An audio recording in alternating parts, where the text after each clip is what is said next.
Meskipun hidupnya sangat menyedihkan, dia tidak mau memberatkan hidup menantu-menantu perempuannya. Ini sangat penting buat kita zaman sekarang. Salam damai sejahtera saudara-saudaraku yang terkasih, pencinta firman Tuhan. Berjumpa kembali dengan Bible Learning with Father Joseph. Saudara-saudaraku yang terkasih, apa kabar Anda hari ini? Saya selalu berdoa berharap semoga semua penonton Bible Learning, pembaca firman Tuhan, boleh dibantu oleh rahmat Tuhan supaya boleh sembuh dari luka-lukanya di masa lalu. Luka apa yang saya maksud? Akhir-akhir ini saya semakin banyak melihat orang-orang hidup saat ini, sekarang, tetapi jiwanya di masa lalu terikat oleh pengalaman pahit di masa lalu, trauma, kekecewaan, kemarahan, pengalaman diinjak-injak, pengalaman dilecehkan, pengalaman buruk yang pernah terjadi di masa lalu. Tahun lalu, 2 tahun lalu, 5 tahun yang lalu, 10 tahun yang lalu, bahkan 25, bahkan lebih. Pengalaman-pengalaman yang tidak mengenakan itu mungkin pernah terjadi di masa lalu kita, dan kita tidak bisa menghindari, kita tidak bisa mengelaknya. Tetapi jangan biarkan pengalaman itu melukai hidup kita berkali-kali, bahkan sampai saat ini. Maka dari itu saudara-saudaraku yang terkasih, ada satu pepatah dalam bahasa Inggris ataupun bahasa Indonesia yang mengatakan, do your homework, finish it. Kerjakan PR-mu, pekerjaan rumahmu, selesaikan. Maksudnya apa? Saudara-saudaraku yang terkasih, dengan kalimat ini, kita, masing-masing dari kita, punya jalan hidup yang berbeda-beda. Saya dengan Anda dengan mereka, itu jalan hidupnya pasti berbeda. Masing-masing orang jalan hidupnya itu unik. Nah, dalam perjalanan hidup kita, ada kalanya kita harus melewati aneka macam masalah-masalah, problem-problem, sesuatu yang tidak mengenakan, bahkan sesuatu yang sangat menyakitkan, sesuatu yang sangat melukai kehidupan kita. Setiap dari kita diajak untuk mampu menyelesaikan PR-PR kehidupan kita. Ungkapan zaman sekarang itu, seseorang selesai dengan dirinya sendiri. Artinya, mampu mengolah masa lalunya, kepahitannya, peristiwa-peristiwa yang sangat berat dan menyakitkan di masa lalu bisa diselesaikan. Karena apa? Ini menjadi penting. Jangan sampai masalah itu masih kita bawa-bawa, menggelendoti kehidupan kita di masa sekarang ini. Takutnya saudara-saudara, PR-PR yang tidak selesai di masa lalu, yang tidak kita kerjakan, hanya kita tumpuk-tumpuk. Begitu nanti di kemudian hari ada PR baru lain lagi, kita harus menyelesaikan, ditumpuk lagi, sampai kita bingung PR mana yang harus kita selesaikan terlebih dahulu. Maka dari itu saudaraku, pentingnya sebuah doa, menjalin relasi dengan Allah, pentingnya juga sebuah ketenangan jiwa. Kita diajak untuk melihat kedalaman diri kita. Selama ini jangan-jangan hidup kita itu terlalu mengalir begitu saja sampai kita tidak melihat.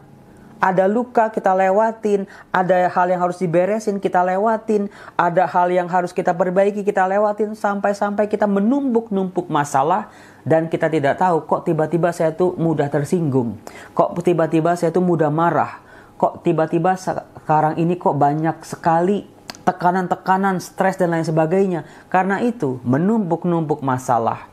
Hanya dalam doa, dengan rahmat Tuhan, dalam keheningan kita bisa mengenali diri kita. Di masa lalu kita, apa yang pernah terjadi dalam kehidupan kita. Saudara-saudaraku, jangan sampai masalah yang kita miliki, yang tidak kita selesaikan, membawa dampak buruk bagi orang-orang di sekitar kita. Seorang istri yang terluka, itu nggak bisa hidup bahagia dengan suaminya. Seorang suami yang terluka dengan masa lalunya, berat sekali untuk menjalin relasi cinta yang mendalam dengan istrinya. Demikian pun relasi anak dengan orang tua dengan anak, ataupun relasi-relasi kita dimanapun termasuk para imam. Nah, saudara-saudaraku, kali ini saya akan mengangkat satu tokoh dalam kitab suci yang berjuang, bergulat menyelesaikan PR-nya yang tidak mudah, yang rumit luar biasa. Hampir-hampir dia juga menyerah. Tetapi kita bisa belajar nih dari tokoh ini bagaimana dia menyelesaikan PR-PR masa lalunya. Dan dia tidak menjadi racun buat orang-orang di sekitarnya. Nama tokoh yang mau saya angkat ada di kitab Rut. Namanya adalah Naomi. Saya yakin tokoh ini sudah sangat dikenal oleh para pembaca kitab suci. Tahu Romo, Naomi itu seorang mertua perempuan, punya menantu perempuan namanya. Ayo coba tulis di kolom komen. Saya kasih waktu 10 detik. Siapa menantu perempuan dari Naomi? Yaitu Rut dan Orpa. Betul. Saudara-saudara, kalau kita melihat, memandang atau menganalisa tokoh kitab suci, coba tolong lihatlah tokoh ini secara menyeluruh, secara lengkap.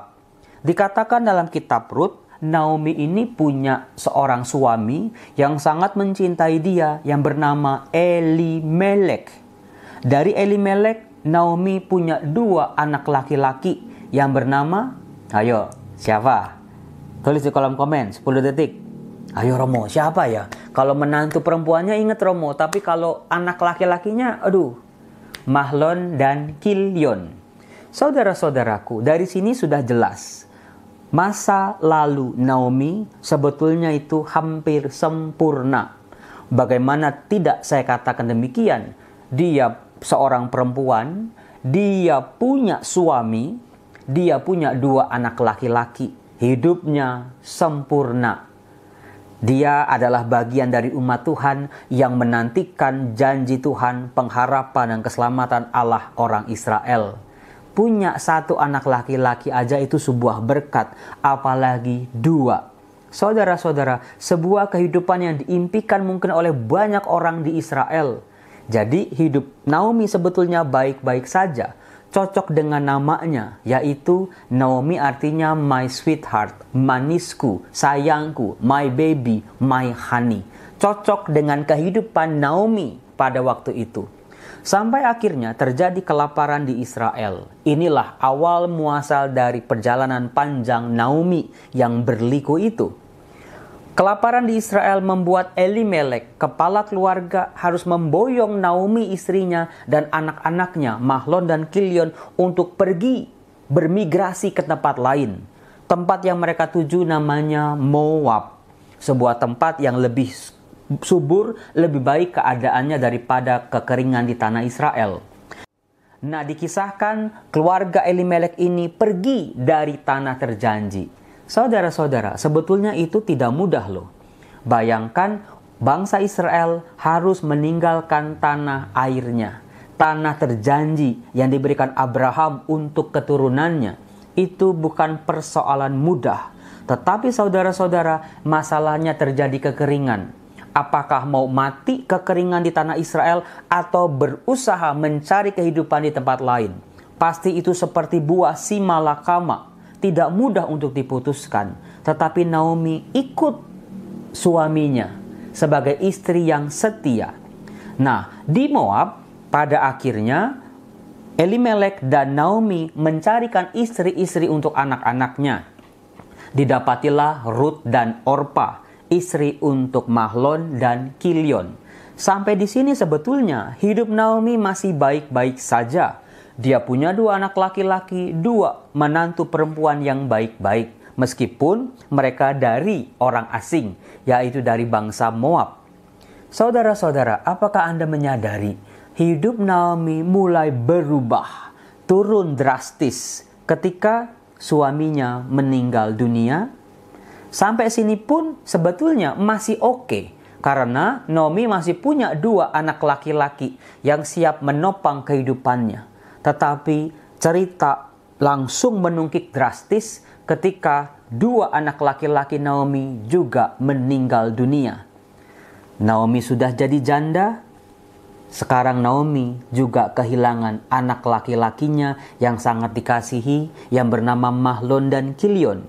Sebuah mimpi buruk bagi setiap perempuan di Israel. Apalagi itu semua terjadi di tanah asing. Naomi mengalami situasi yang tidak mudah sama sekali untuk dia hadapi. Bagaimana menjadi orang asing sebatang kara di tanah asing. Nah, dari situ Naomi mencoba untuk pulang kampung. Percayalah saudaraku, keputusan Naomi untuk pulang kampung juga sangat tidak mudah. Kenapa? Karena waktu dia keluar dari tanah Israel, meninggalkan tanah kelahirannya, bisa jadi dia juga dicemooh oleh tetangga-tetangganya. Sebagai orang tidak setia, tidak percaya pada janji Allah, sebagai orang pengkhianat mungkin. Nah, sekarang Naomi harus kembali lagi ke tanah kelahirannya, ke kampung halamannya. Lagi-lagi bukan perkara mudah buat Naomi. Apa kata orang nanti? Naomi sudah siap dengan cemoohan-cemoohan orang-orang tetangganya ini. Lagi-lagi bukan perkara mudah. Hidupnya yang berat sungguh memilukan. Nah, dari sini kita bisa belajar dari Naomi ketika Orpa dan Rut mau mengikuti Naomi pulang ke kampung halaman Naomi. Padahal kita tahu Orpa dan Rut adalah dua perempuan Moab, dua orang asing. Naomi pada waktu itu mengatakan, "Aku sudah tidak bisa punya anak lagi. Untuk apa kalian berdua mengikuti aku?"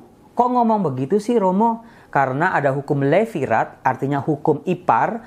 Rut yang sudah jadi janda hanya boleh menikah dengan anak laki-laki dari Naomi. Karena apa? Rut dan Orpa sudah dibeli oleh Elimelek. Sudah menjadi milik dari Elimelek. Maka Naomi bilang, aku gak bisa melahirkan lagi. Toh kalau aku bisa melahirkan lagi, kamu mau nunggu sampai kapan? Saudara-saudara, di sini Naomi betul-betul menunjukkan sebuah sifat karakter yang luar biasa. Meskipun hidupnya berat, meskipun hidupnya pahit, meskipun hidupnya sangat menyedihkan, dia tidak mau meracuni, memberatkan hidup menantu-menantu perempuannya. Ini sangat penting buat kita zaman sekarang. Mengapa? Karena orang zaman sekarang akan merasa susah kalau melihat orang lain senang, akan senang kalau melihat orang lain susah. Saudara-saudara, ungkapan-ungkapan ini tidak berlaku dalam kamus hidup Naomi. Naomi berkata, cukup aku saja yang hidupnya berat, kalian berdua jangan. Naomi menyuruh Rut dan Orpa untuk pulang ke rumah keluarganya, ke rumah orang tuanya, menikah lagi, silahkan bangun kembali kebahagiaan mereka berdua. Biar hidupnya saja yang pahit seorang diri. Saudara-saudara, itu buat saya, orang bisa punya keputusan seperti itu, kualitas hidupnya itu sungguh sangat luar biasa. Meskipun hidupnya pahit, dia gak mau melemparkan kepahitannya itu, kekecewaannya itu pada orang lain.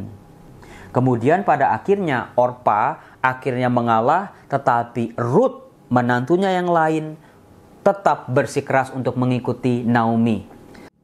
Saudara-saudara, apakah Anda menyadari bahwa karena sikap Naomi yang seperti ini, baik hati, rela berkorban, mampu menerima kepahitan masa lalunya, itu sangat memukau bagi Rut. Maka ada poin tertentu di mana Rut mengalami sebuah pertobatan. Dia meninggalkan dewa-dewa yang dia sembah di Moab. Dia menjadikan Allahnya orang Israel sebagai Allahnya. Ketika Rut mengatakan, Allahmu adalah Allahku. Di mana kamu pergi, aku pun akan pergi. Di mana engkau dimakamkan, di situ pula aku akan dimakamkan. Seorang menantu perempuan bisa punya sikap seperti itu karena apa? Karena dia betul-betul terpukau dengan kualitas kesaksian hidup dari mertuanya perempuan. Di sini sering kali terjadi orang tua menjadi resah ketika melihat anak-anaknya dapat jodoh dari agama lain atau gereja lain. Mereka resah, mereka merasa bersalah, mereka menuntut anak-anaknya untuk punya pasangan yang seiman. Saudara-saudara, belajar dari Naomi. Tanpa dipaksa, Rut mengikuti Allahnya Naomi. Karena apa? Kesaksian hidupnya yang luar biasa. Meskipun hidupnya pahit loh. Andai kata relasi mertua dan menantu dimanapun mereka berada bisa mencontoh sikap Naomi dan Rut seperti ini. hidup keluarga pasti menjadi surga. Saudara-saudaraku yang terkasih, ini luar biasanya. Jangan biarkan masa lalu kita yang pahit, keadaan kita yang serba pahit, mengecewakan, menjadi alasan kita untuk berhenti percaya pada kasih Allah, berhenti berproses, berhenti mengolah. Bahkan lebih parahnya, kita membuat orang-orang di sekitar kita juga harus ikut-ikutan pahit hidupnya. Saudara-saudara, belajarlah dari Naomi. Melihat semuanya dalam perspektif kacamata Tuhan, bentukan-bentukan Tuhan untuk diri kita. Masa Tuhan tega sih membiarkan kita hidupnya berat? Saudara-saudara, tidak ada pencobaan-pencobaan yang tidak bisa kita lewati. Karena Tuhan sudah tahu kita sanggup. Pencobaan-pencobaan kita tidak akan melebihi kemampuan kita. Tuhan yang paling tahu. Buktinya sudah terlewati.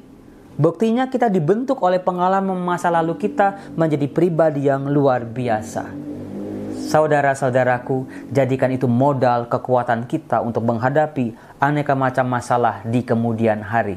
Saya berharap dan berdoa, saya mohon berkat dari Tuhan untuk Anda semua. Tuhan Yesus jadilah kekuatan bagi anak-anak-Mu hari ini, besok dan sampai selama-lamanya. Ulangi kata-kata ini berkali-kali sampai Anda mendapatkan kekuatan dan ketenangan. Tuhan Yesus jadilah kekuatan bagi kami hari ini, besok dan sampai selama-lamanya. Tuhan Yesus jadilah kekuatan bagi kami hari ini, besok dan sampai selama-lamanya. Dalam nama Yesus, Bapa, Putra, Roh Kudus. Amin. Salam damai sejahtera. Tuhan Yesus memberkati saudara. Salam.